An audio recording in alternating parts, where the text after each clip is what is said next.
Hello, welcome to 6.5. This is the last lesson in Unit 6, solving rational equations.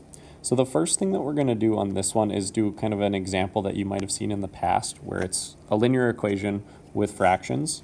So notice we have 3/4 x plus 1/2 equals 3/8. I know that we typically don't like to work with fractions in an equation, so there is kind of a single step that we can do to get rid of all of the fractions at one time, and it's to multiply by their lowest common multiple, which in this case, if we look at 4, 2, and 8, we know that all of those will divide into 8 itself.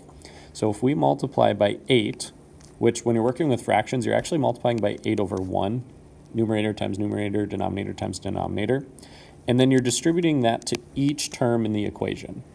So 8 times 3 is 24, and that would be 24x over 4, plus 8 over 2, and then again, 8 times 3 is 24 over 8. And now this just reduces, 24 divided by 4 is 6x plus 4 equals 3. And we just changed it into a standard linear equation that we can solve for. So that's kind of the goal here. Our first equation, notice we have variables on the bottom, and you're going to have to do this for each problem where you have variables in the denominator. You have to list out restrictions because there are values that we can't have in place of x that would just make the equation impossible to solve or just wouldn't make sense. And with that, you never want to end up with the 0 in the denominator. That's just one of those rules. If you try to divide by 0, it'll give you an error in your calculator. It's just something that we can't do. We don't have a value for that, because you can't split something into 0 parts. So in this case, what we're going to do is off to the side, write your restrictions, the values of x that you can't have. And since we have an x on the bottom here and here, the only number that would make the denominator 0 is 0 itself. So that's the only answer we don't want to get. Everything else is fine. Okay, now just like that example I showed you before, look for the lowest common denominator, which in this case would be x and 2. So we are going to multiply this entire equation by 2x, and we can do it as 2x over 1. So then we will just distribute that to the top. We would end up with 6x over x minus 2x over 2 equals 24x over x. And then the parts, we'll see that they will reduce here, like x over x, and we're left with 6. 2 over 2, that reduces to 1, so then we would just be left with x. And then over here, the x's will also reduce or simplify, so we're left with 24. So now, to solve this one, just your standard linear equation, get the variable by itself, so I'm going to subtract 6, I get negative x equals 18, divide by negative 1, and we do get an answer of x equals negative 18.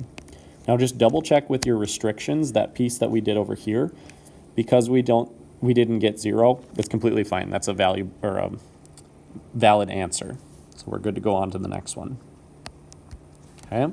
Here we only see one denominator that we have in common. It's x plus 1. That's the only thing, because remember this would just have a 1 on the bottom. So we're going to multiply by x plus 1.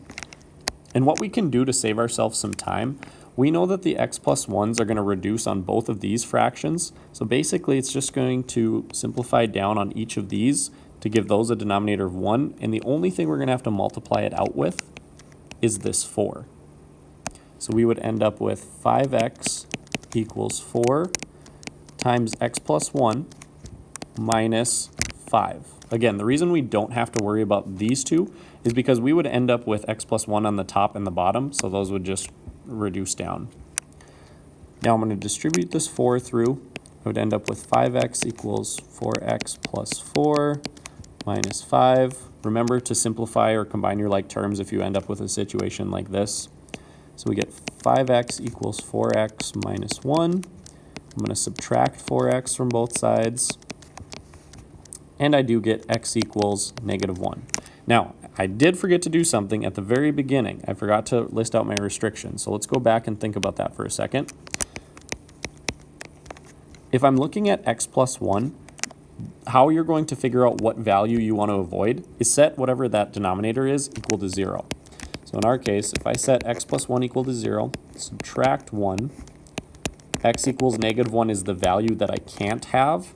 And because I ended up with that as my answer, that's my restricted answer, this is an example of an extraneous solution. That is just a fancy way of saying an extra solution that doesn't work, hence the extra. So in this case, this would be a no solution. Because if we plug in -1 in for x, we would end up dividing by 0. Can't have that.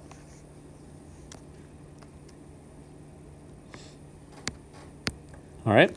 We can also get multiple solutions. We've seen this before. This goes back to that fundamental theorem of algebra, because we're going to see that our degree of this equation, once we manipulate it a little bit, ends up being 2.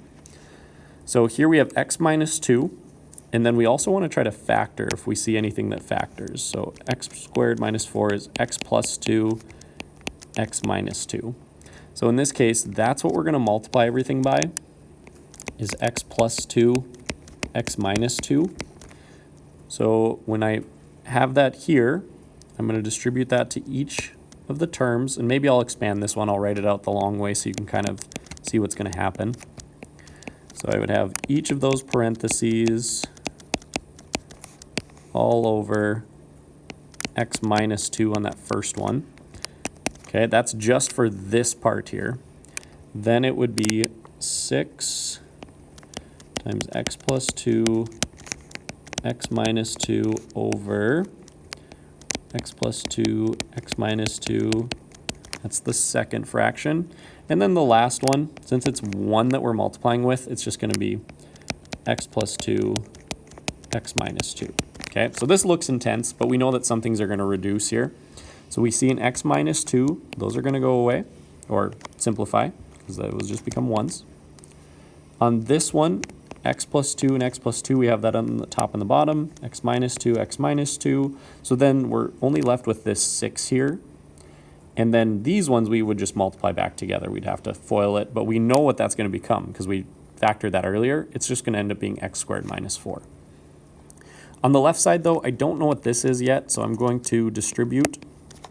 I would get 3x squared plus 6x minus 2x minus 4 equals, now on this side I have 6, and I already mentioned this, but these two are going to combine together and make x squared minus 4, because we saw that earlier when we factored it.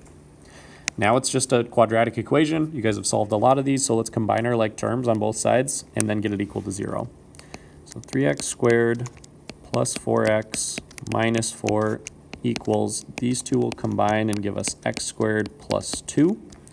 Let's move the smaller set of x squared to the other side. We end up with 2x squared plus 4x minus 6 equals 0. Now, I'm realizing this now. Again, I need to list out those extraneous solutions, or like the restrictions. That's what I meant to say.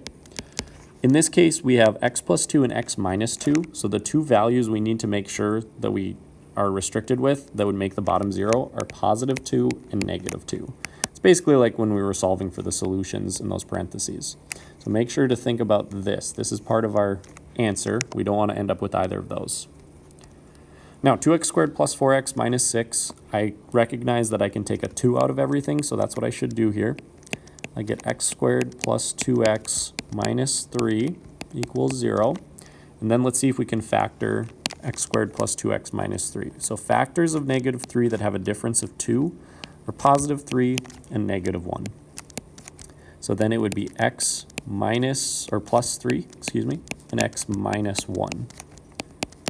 And then the solutions to each of those would be negative 3 and 1.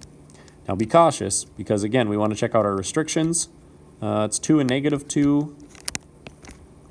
Should have put the slash there.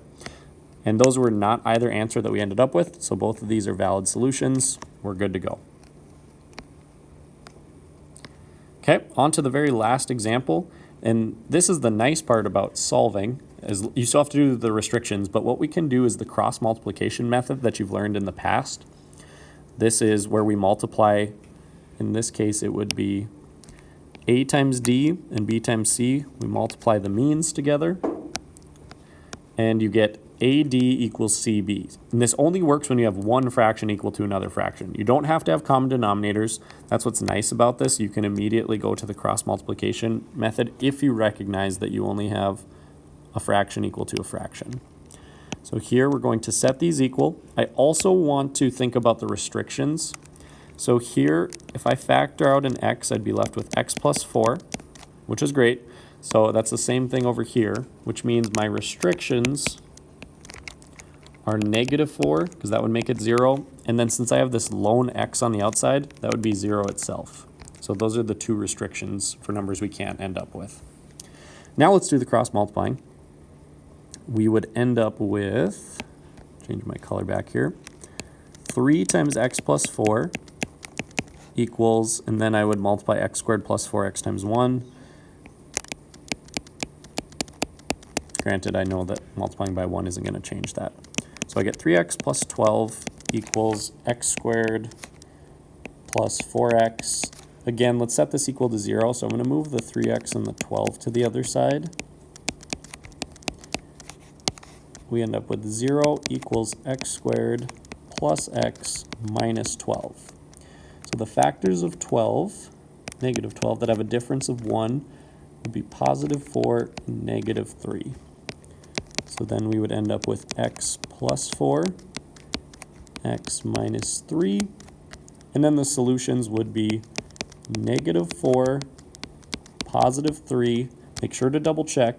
And notice, we do have x equals negative 4. That's one of the restrictions. So we need to exclude that as one of our valid answers. So I'm going to cross that one out. The only answer that would work for this one is x equals 3. The other one would be a restriction. And that's it for this.